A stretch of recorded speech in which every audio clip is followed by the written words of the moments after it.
அதாவது பொட்டன்ஷியல் ஸ்டுடியோஸின் அறிமுக இயக்குனர் அப்படின்னு சொல்றதுல சந்தோஷம். ஆனா இந்த இடத்துல பல மேடைகளை நீங்க பல வெற்றிகளோட சந்திக்கணும் அப்படிங்கிற வாழ்த்துகளோட பிளாக் திரைப்படத்தின் இயக்குனர் KG பாலசுப்ரமணி அவர்களை பேச அழைக்கிறோம்.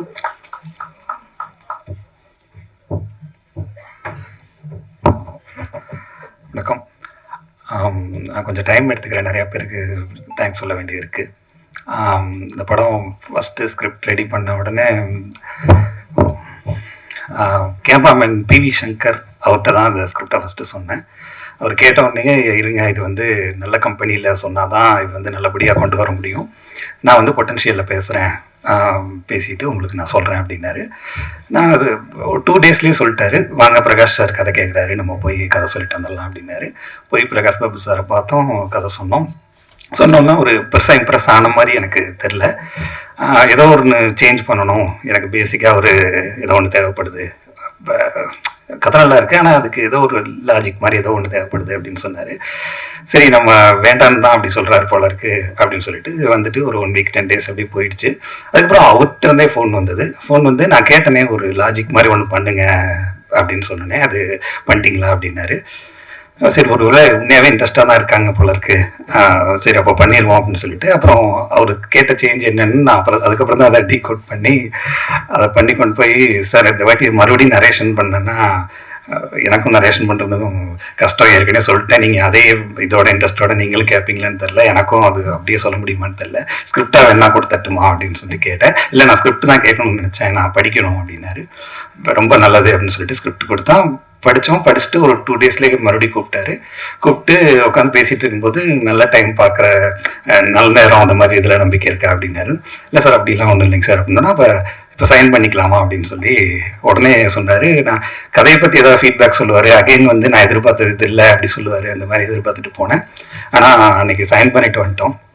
ஸோ அப்படிதான் அந்த படம் ஃபர்ஸ்ட் சைன் பண்ணோம். அந்த நேரத்தில் PV சங்கர் அவருக்கு எனக்கு ரொம்ப நன்றி. இந்த ஸ்கிரிப்டை கரெக்டாக கொண்டு போய் சேர்த்துட்டு இது வரைக்கும் அவர் ஒன்றுமே என்னென்ன போயிட்டு இருக்குது, என்ன அப்டேட்டு எதுவுமே கேட்டதில்லை. ரொம்ப எந்த ஒரு பிரதிபலன் பார்க்காம ஒரு என்னை அறிமுகப்படுத்தி வச்சு ஒரு பெரிய கம்பெனிக்குள்ள உள்ளே கொண்டு போனது அவர் தான்.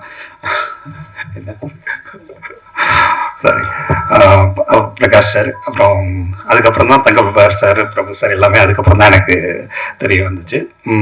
தங்கப்பார் சார் வந்து எப்படின்னா அது ரொம்ப எங்களுக்குள்ள ஒரு மிக்சடான ஒரு தான். சில நேரம் ரொம்ப நல்லா போகும், சில நேரம் சார் இப்படி வேண்டாம் சார் இப்படி வேண்டாம் சார் எங்களுக்குள்ள நிறைய இது இருக்கும். ஆனால் எண்ட் ஆஃப் த டே வந்து தங்கப்பார் சார் தான் வந்து என்ன சொல்றது, ஃபுல் நம்மளை எப்படி சொல்றது, இது இப்படிதான் இருக்கணும் போலாம், நீங்க யோசிக்கிறது வேற ஆடியன்ஸ் வேற அப்படிங்கிற அந்த அந்த ஃபர்ஸ்ட் பிரகாஷ் சார் சொன்னார்னு சொன்னேன் இல்லைங்களா, நீ வச்சிருக்க ஸ்கிரிப்ட் ஒன்று இதை கொண்டு வந்து ப்ரெசென்ட் பண்ணணும்னா ஒரு கேப் இருக்குன்னு, அந்த கேப்பை வந்து செம்மையா ஃபில் பண்ணியிருக்காரு அப்படிங்கிறது எனக்கு ரொம்ப லேட்டராக ஸ்கிரிப்ட் போகும்போது தான் எனக்கு வந்து அது புரிஞ்சது. நம்ம வச்சிருந்த அந்த ரா வெர்ஷன் போயிருந்தோம்னா அது எப்படி இருந்திருக்கும் அப்படிங்கிறது ரொம்ப அந்த நேரத்தில் தங்கப்பார் சாருக்கு ரொம்ப நன்றி. பிரபு சாரும் என்ன சொல்றது, அவர் அவ்வளோவா இன்ட்ராக்ட் ஆக மாட்டார் ஸ்கிரிப்ட் சைடு, அதுல எல்லாம் ஜஸ்ட் எப்போ படத்தை காமிக்கிறீங்க அப்படின்னு மட்டும் அப்பப்போ வந்து கேட்டு போவார். ரொம்ப ஃப்ரெண்ட்லியான இது. வேற கோகுல் சார், அதுக்கப்புறம் கோகுல் சார் வந்து எப்படி சொல்றதுன்னா, இந்த ஸ்கிரிப்ட் நாங்கள் எப்படி ஷூட் பண்ணோங்கிறது அது உங்களுக்கு நீங்கள் பார்த்தீங்கன்னா ரொம்ப இதாக இருக்கும். அது முழுக்க இவருடைய ஒரு அது என்ன சொல்றது, ஒரு ஆர்கிடெக்சர் மாதிரின்னு வச்சுக்கலாமே. இப்படி இந்த இதை இங்கே எடுப்போம், இது இங்கே எடுப்போம் அப்படிங்கிற அந்த அந்த அந்த சொல்லுவோம்ல, லெஃப்ட் பிரெயின் ரைட் பிரெயின் சொல்லுவாங்க. லெஃப்ட் பிரெயின் வந்து அனலிட்டிக்கலாக இருக்கும், ரைட் பிரெயின் வந்து கிரியேட்டிவாக இருக்கும் அப்படின்னு சொல்லுவாங்கல்ல. எனக்கு தெரிஞ்ச அவருக்கு அந்த லெஃப்ட் பிரெயின் வந்து ரொம்ப அதுன்னு நினைக்கிறேன். ஒரு விஷயம் கூட வந்து அவர் வந்து மிஸ் பண்ணவே மாட்டாருன்னு சொல்லுவோம் இல்லையா. இந்த இது ஏன் இப்படி ஃப்ளிப்பாக இருக்கே, இது வந்து இப்படி இருக்கணும் அப்படிம்பாரு. யாருமே அதை நாங்கள் கவனிச்சிருக்கவே மாட்டோம். அது அவருக்கு மட்டும்தான் அந்த சென்ஸ், அதாவது அரித்மெட்டிக்காக எந்த விஷயத்தையும் பார்க்கறது. அது ஒரு கிரியேட்டிவ் ஃபீல்டில் இருக்கவர் அது அவ்வளோ அரித்மெட்டிக்காக பார்க்கறது. இந்த லே அவுட் ரெடி பண்ணும்போது அவர் பார்த்துட்டு அவர் சொன்ன மிஸ்டேக்ஸ் எல்லாம் நாங்கள் கரெக்ட் பண்ணது அதெல்லாம் யோசிக்கும்போது நானே யோசிப்பேன், நிச்சயமா இவர் வந்து அந்த இவருக்கு இந்த டிசைன்டு பிரெயின் வந்து ரொம்ப கொஞ்சம் அதிகமாக ஒர்க் பண்ணுது போல அப்படிங்கிற மாதிரி இருக்கும். பிலோஸ் சார் வந்து நான் ஃபர்ஸ்ட்ல இருந்து வேண்டான்னு சொன்ன ஒரே ஆள் அவர் தான் கம்பெனியில. எனக்கு வேண்டவே வேண்டாம் சார். ஏன்னா எனக்கு வந்து நாளை இயக்குனர்ல இருந்து எனக்கு ஒரு எடிட்டர் இருக்கு, அப்படி சதீஷ்ன்னு சொல்லி நாளை இயக்குனர்ல இருந்து ட்ராவல் பண்ணி வந்தோம். அவர் தான் எனக்கு வேணும் அப்படின்னு நினைச்சோம். ஆனால் லாஸ்ட் மினிட்ல அவருக்கும் ஒரு பர்சனல் பிரச்சனைகள் நிறையா இருந்தனால பண்ண முடியல. அப்புறம் பில்லோ சார் தான் பண்ணுறாரு அப்படின்னு போன நாள்ல இருந்து எங்களுக்கும் அவருக்கு ரொம்ப இதுதான் கிளாஸ் தான். ஒரு ஷார்ட் இது பண்ணுறதுனா கூட பயங்கர, நான் எம்படம்னு சொல்லுவேன், அவர் இது எம்படம் அப்படிம்பாரு அவரு. அந்த மாதிரி இருக்கும். இல்லைங்க, எண்ட் ஆஃப் த டே இது எம்படம், நான் தான் டைரக்டர், நான் தான் போய் மியூசிக் வாங்கணும், நீங்கள் இந்த வைங்க அப்படிம்போம். பயங்கரமாக ஆர்கியூமெண்ட் இருக்கும். இந்த இதில் அமைதிப்படையில் அமாவாசை கேரக்டர் மாதிரி ஃபர்ஸ்ட் நாள் போனப்போ அப்படியே பிலோவா பெரிய எடிட்டரு அப்படின்னு அப்படியே சரி இந்த ஒரு கரெக்ஷன் அப்படின்னு ஆரம்பித்தோம். அப்புறம் கொஞ்ச நாள் போக போக நல்லா கேட்க ஆரம்பித்தேன். அப்புறம் படம் முடியும் போதெல்லாம் சண்டையே போட ஆரம்பிச்சாச்சு. அவரே சொல்லுவார், போல உங்களுக்கு வேணும்னா வச்சு கொடுத்துறேன், என்ன கேட்காதீங்க போங்க அப்படிம்பாரு. அந்த அளவுக்கு சண்டை போடுவோம். எண்ட் ஆஃப் த டே வாங்க சாப்பிட போகலாம் அப்படிங்கிற மாதிரி அதை எதையுமே மனசில் வச்சுக்க மாட்டார். அப்படி ஒரு இது. ஒரு விவேக் பிரசன்னா சார், அவர் சொன்ன மாதிரி அவர் 10 இயர்ஸாக தெரியும். ஷார்ட் ஃபிலிம் பண்ணும்போது அவர் என்னோட ஷார்ட் ஃபிலிமில் நாளை இயக்குனரில் கிட்டத்தட்ட இப்போ பண்ணியிருக்க கதையை நாங்கள் அதுக்கு முன்னாடியே இன்னொரு வெர்ஷன் சொல்லலாம். அந்த ஷார்ட் ஃபிலிமை அதை நாங்கள் எடுத்திருந்தோம். அதில் அவர் கிட்டத்தட்ட என்ன கேரக்டர் பண்ணியிருந்தாரோ அதோடைய இன்னொரு வெர்ஷன் கேரக்டர் தான் இப்போ இதுலேயும் பண்ணியிருக்காரு. அன்னையிலேருந்து கூட ட்ராவல் பண்ணிட்டு இருக்கிற ஒருத்தர். வேறு யாரையும் நான் மிஸ் பண்ணல. அப்புறம் என்னுடைய டைரக்ஷன் டீமில் என்னுடைய அசிஸ்டன்ட்ஸ் ஜெனித், சுகன், ஆஷிக், அப்புறம் கோ டைரக்டரு எல்லாருக்குமே என்னுடைய சாம் சார் அதே மாதிரி எப்படி பிலோ சார் எனக்கு வந்து ஆர்கியூமெண்ட் ஆகிட்டே இருக்குமோ அது மாதிரி சாம் சார்ட்ட ஆர்கியூமெண்ட்டே இருக்காது. ரொம்ப ஃப்ரெண்ட்லியா அப்படியே போனோம்னா இன்னும் கொஞ்ச நேரம் உட்காந்து பேசலாம் அப்படிங்கிற மாதிரி சாம் சார் என்ன சொன்னாலும் கேட்பாரு.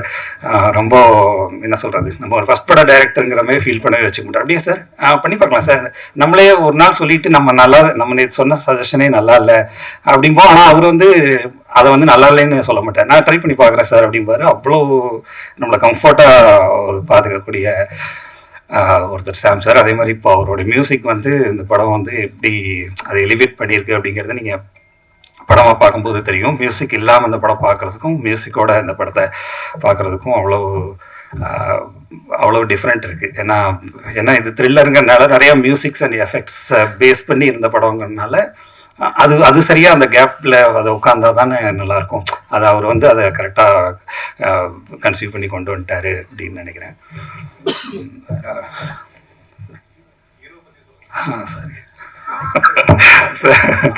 Sorry sir.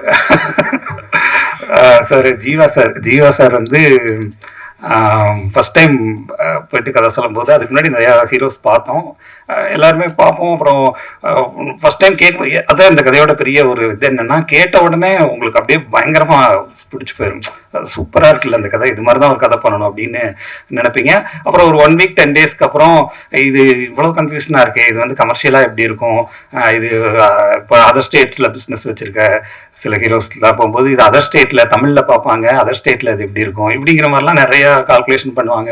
என் ஃப்ரெண்டுகிட்ட ஒரு தரம் சொல்லுங்கள், இப்படி இங்கே ஒரு தரம் சொல்லுங்கள், கேட்போம், சஜஷன் செகண்ட் ஒப்பீனியன் கேட்கணும் அப்படி இப்படின்னு நிறையா அப்படியே போயிட்டே இருக்கும். ஜீவா சார் பொறுத்த வரைக்கும் ரொம்ப எப்படின்னா, கூகுள் சார் சொல்லும் போது லெஃப்ட் பிரெயின் அப்படின்னு சொல்லணும், அந்த மாதிரி ஜீவா சார் வந்து இன்ஸ்டிங்க்ட் அப்படின்னு நினைக்கிறேன். அவருக்கு ஒரு இன்ஸ்டிங்க்ட்னா அதை ஃபிக்ஸ் பண்ணிடுறாரு. அதுக்கப்புறம் அவருக்கு ஒரு செகண்ட் ஒப்பீனியன்ல எனக்கு அவர் கதை சொல்லி முடிச்சோன்னா எனக்கு பிடிச்சிருக்கு பண்ணலாம் அப்படின்னாரு. சரி கட்டசிக்காக பிடிச்சிருக்கோ பிடிக்கலையோ நம்ம சொல்றது தானே அப்படின்னு நினைச்சேன்.